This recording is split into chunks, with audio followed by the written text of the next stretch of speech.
Hello အားလုံးပဲမင်္ဂလာပါလေဘာဘူးရှိုးဝိုင်းတော့ကြိုဆိုလိုက်ပါတယ်စနေနေ့ညရဲ့ဒါကျွန်တော်တို့အစောဆုံးပွဲဖြစ်တဲ့ကျွန်တော်တို့လေဘာဘူးတင်းနဲ့ဒါဗရိုင်တန်ရဲ့ပွဲပြီးမှာတော့လေဘာဘူးတင်းက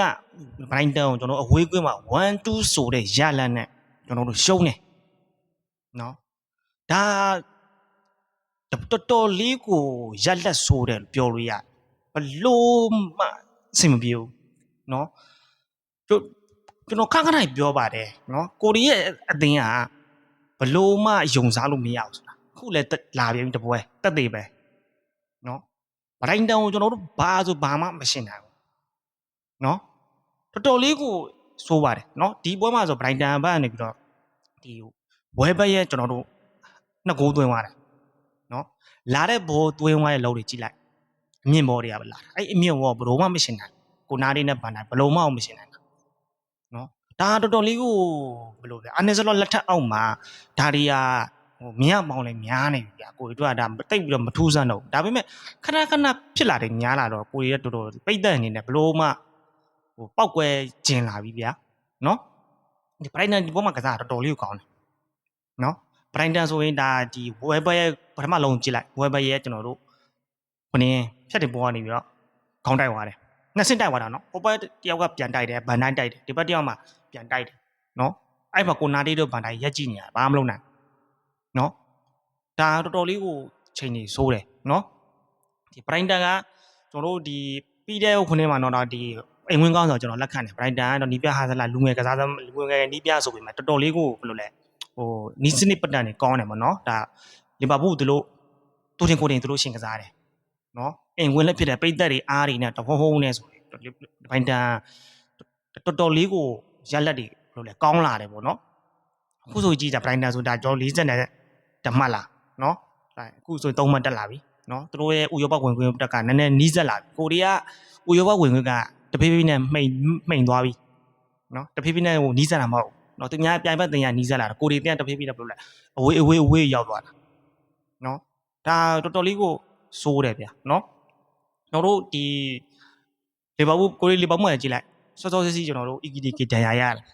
နော်ကိုရီးယားတတင်းစိုးတွေနော်ကိုသမားလီဇမကမဒဏ်ရာရရင်မပါနိုင်ဘူးနော်ဆာလာမပါနိုင်ဘူးကိုရီးတော့တိုက်စစ်ကအားကိုးစရာတော့ဘာရှိရဘယ်တော့မှမရှိဘူးကိုရီကပိုပဲရှိတယ်ကိုရီကပိုနဲ့ကျွန်တော်တို့ဒီယူအမိုဟာပဲရှိတယ်ကိုရီကပိုကတည်းကရေးထဲမှာသူအပိုင်ခွင့်လုံးရတာကိုကိုသမားတက်တက်ကန်သေးတယ်ဆရာသမားနော်ဒီဘက်မှာဆိုရင်ဒါကျွန်တော်တို့တသင်းလုံးဝရုံးကန်ဒါကျွန်တော်ခြေပကိုဒါကျွန်တော်တို့မိုင်လိုကားကန်နေပြီးတော့ဒါကိုသမားဒီမာဒန်လီရဲ့ကျွန်တော်တို့ဒီနေကန်နေပေးဖို့ကနေပြီးတော့ဒါကျွန်တော်တို့ကိုရတာမာဒမင်ဒီရဲ့နော်အဲ့လုံးကြောင့်ကျွန်တော်တို့ကိုရခဲ့တာဒီဘက်ဆိုကိုရီတိုက်စစ်ကဒီဘက်ဘာဆိုဘာမှမလုပ်နိုင်အသက်မဲ့နေတာနော်ကိုရီကဘယ်လိုလဲဟိုခြေစွမ်းကဘလို့မှယုံစားလို့မရဘူးနော်ကိုရီကစားသမားတွေဘာကိုလိုချင်နေတာလဲမသိဘူးနော်ဘယ်ဖလားကိုလိုချင်လို့လိုချင်မှမသိတာနော်ချန်ပီယံလိပဲလိုချင်တယ်လို့နော်ပရီးမီးယားလိချန်ပီယံလိဝင်ခွင့်ရအောင်ပဲလိုချင်တယ်လို့နော်အဖေဖလားကိုပဲလိုချင်တယ်လို့နော်စစ်မီခွေးမြော်လို့ပဲတဖြည်းဖြည်းနဲ့မျော်မှန်းနဲ့နောက်ဆုံးကြတော့ဖွတ်ပလာနဲ့ပဲပြန်ရတာနော်ဘယ်ဟာကိုတိကျမသိဘူးအခုကိုရီဆိုချန်ပီယံလိဝင်ခွင့်ကြည့်အောင်ဘယ်လောက်ထိဝေးသွားပြီလဲနော်ညမရောတီကြပါတယ်ဆိုမှကိုတဲ့ဒီဘွဲ့နံလောက်စင်အမှတ်ကတ်ကမဟာကိုဆရာသမားတွေကမကတ်ဘူးနော်ရှုံးပြီးလိုက်ရတယ်တီတမတ်ရအောင်မှာကိုကြီးကျန်တဲ့လက်ခံလို့ရတယ်နော်ဘရိုင်တန်ရဲ့ကျွန်တော်ခွင့်ပြုပြလိုက်နှစ်ကိုကြည့်အမြင့်ပေါ်တွေကပဲလာတာပထမတစ်လုံးနဲ့အမြင့်ပေါ်ဒုတိယတစ်လုံးနဲ့ကျွန်တော်တို့အမြင့်ပေါ်ပဲနော်အမြင့်ပေါ်ကနေဒီဖက်တွေပေါ်ကနေပြီးတော့ဒီဟိုကောင်တွင်းသွားတာဝဲပတ်တွင်းသွားတာနော်အဲ့လိုမှဆိုကျွန်တော်ပြောကြရအများကြီးရှိဒီလုံးကကျွန်တော်လူကျွန်းတယ်နော်ဝဲပတ်ဒုတိယလုံးဆိုလို့စိနော်တလူကြီးကဂိုးပေးတယ်ဒါတွေကပြင်းပြလေးတိုင်လူကြီးတွေကဒါတော့မထုံးစံဖြစ်နေပြီညမန်ယူနဲ့ပွဲလဲဒီကလေးပါတယ်ဟိုမလို့အပ်ဘဲနဲ့ပြတယ်ဒါတွေအခုလဲဒါထက်ကြုံအောင်ပြန်ပြီနော်ပြင်းပြတိုင်လေးကကြနေလေကျွန်တော်ပြင်းပြလေးရဲ့ဒီအကောင်းဆုံးဆိုပါရဲ့လီကိုဖျက်ဆီးနေတယ်လို့ပဲနော်ဒီတန်လူကြီးတွေကလည်းဘလို့မှရှေ့တဟာမမျှဘူးနော်ဒီလုံးကလူကြုံတယ်ဗျာနော်ဘောလုံးနဲ့မဆိုင်ဘောလုံးနဲ့မကြုံဘူးပေါ့ဒီပြောပုံလားနော်ဒီအရေးထဲမှာကိုနာတရတဲ့ကျွန်တော်တို့ဒီကိုနာတရတဲ့လူကြုံထောင်ချောက်ဖန်တာဆရာသမားကလည်းလူကြုံထောင်ချောက်မနှက်ဘူးနော်အဲ့လုံးဆိုတော့ကိုနာတိမှားတာနော်ကိုနာတိလူကြုံထောင်ချောက်ဖန်လိုက်လို့စင်ရတယ် နော်ဘလို့မှအရှင်မတိုက်နိုင်ဘူးဗျာတော်တော်လေးကိုစိတ်ပြတ်ဖို့ကောင်းတယ်ဒါလူကြီးတွေရောနော်ကစားသမားတွေကလည်းဖယိုဖယဲနဲ့ကျွန်တော်ပွဲပန်းတာကိုကျွန်တော်လက်ခံတယ်နော်ပွဲပန်းတာကိုယ်လည်းပွဲပန်းတာမဟုတ်ဗျာအာဆင်နယ်လည်းပွဲပန်းတာပဲဟုတ်လားအကုန်ပွဲပန်းတဲ့သူတွေကြီးပဲဘယ်သူမှဖင်ရင်ရရလက်အရာကြီးတို့တပတ်တပွဲမကန်နေရအောင်နော်ကောလုံးပွဲပန်းချင်းတူတူတောင်မှကိုရီးရဲ့ခြေစွမ်းကဟို3ပွဲဆက်တိုက်2ပွဲဆက်တိုက်4တောင်အောင်မှအနိုင်မယူနိုင်ဘူးတော်တော်လေးတော့စိတ်ပြတ်ဖို့ကောင်းတယ်ဗျာဒီပွဲကြီးကဗျာကိုရီးတသိန်းလုံးကစုတ်ချနာပဲဘာဆိုဘာမလုပ်နိုင်ဘူးဒုတ်ဆုပ်လိုင်းလဲကျွန်တော်ဖရီးကစ်တွေလဲဒီဘွဲမှာလဲတိတ်ပြီးအလုံးမဖြစ်တော့ဘူးเนาะသူ့တော့ကျွန်တော်အပြစ်ပြန်ပြောဘူးเนาะလုံးဝအလုံးမဖြစ်တော့ဘူးเนาะဒီထဲမှာကျွန်တော်တို့ဒီ EGDG ရလဲစောစောစီးဒဏ်ရာရသွားတယ်เนาะကတိဂျုံနဲ့လဲတယ်เนาะတော်တော်လေးတော့ဟိုလိုလဲရလက်ကမကောင်းတဲ့ပြင်ကျွန်တော်တို့ကစားသမားတွေကဗဒဏ်ရာရလာလို့ဆိုတော့ဒါရှေ့လျှောက်ဘလို့တွေနှစ်ပါးသွားမလဲ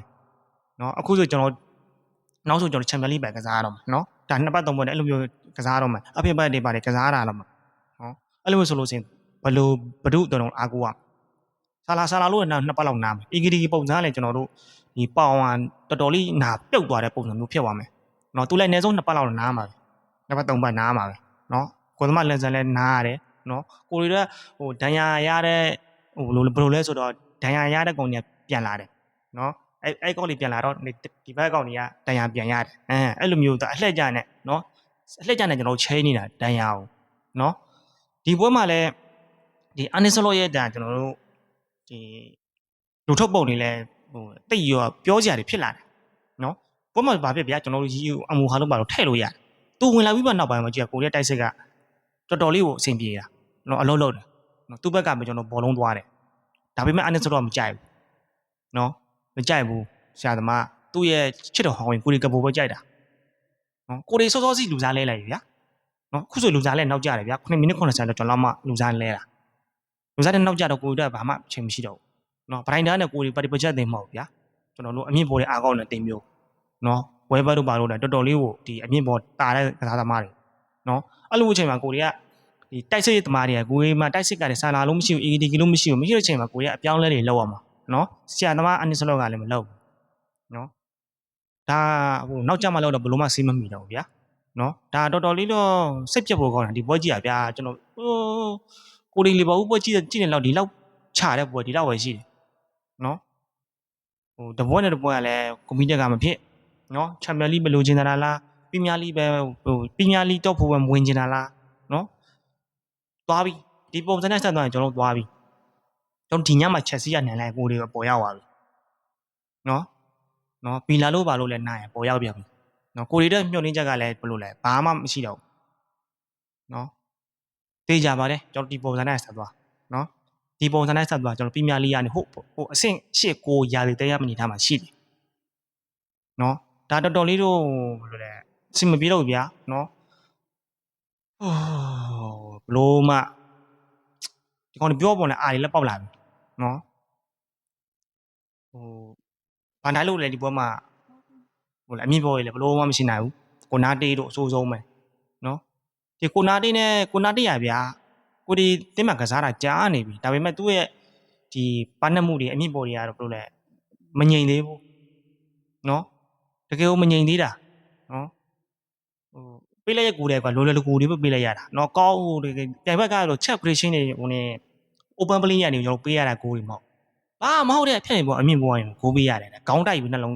ပထမတစ်လုံးခေါင်းတိုက်သွင်းသွားတယ်ဒုတိယတစ်လုံးကျွန်တော်ခြေလေးနဲ့သွင်းသွားတယ်နော်ဒါတော့မှကိုသမားကျွန်တော်တို့မမတမီလီပုတ်နေလို့တော်တော်များများဗရန်တန်ကန်တဲ့နော်ကိုပေါက်တဲ့လုံးတွေပဲ9နိုင်နဲ့9တွေပဲဖရီးကစ်တွေကြည့်လိုက်ဖရီးကစ်တွေလည်း9နိုင်နဲ့9တွေပဲမမတမီလီပုတ်နေလို့နှလုံး3လုံးလောက်နော်ဒါဆိုကျွန်တော်တို့3141နေနဲ့ကျွန်တော်ချက်9ရအောင်ပါနော်ကိုရီးရဲ့ခံစစ်ကဗျာဒီဝက်မှာတော်တော်လေးကိုရှောက်ချလုံးတယ်နော်ဟိုဘလို့မှတော့အဆင်မပြေဘူးဟိုကတော့ကျွန်တော်တို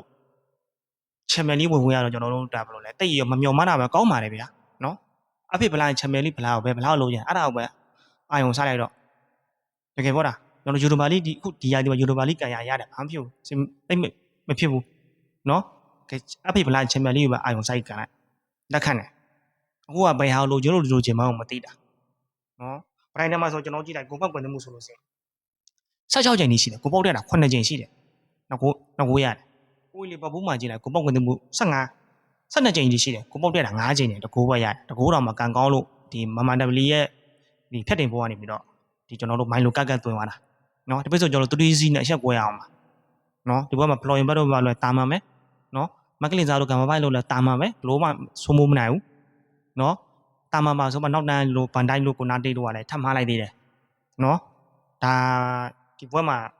တသိန်းလုံးချတာပါနော်ကဲကျွန်တော်ညီကိုဘယ်လိုမြင်ကြလဲနော်ပလိုင်းတန်ကိုကျွန်တော်အဝေးကွင်းမှာကျွန်တော်တို့2-1နဲ့ကျွန်တော်ရှုံးတယ်နော်ရှုံးပြီးတော့ကျွန်တော်တို့ဒါချန်ပီယံလိဂ်ဝင်နဲ့ဝေးကွာလာပြီပါဗျာနော်ကဲနောက်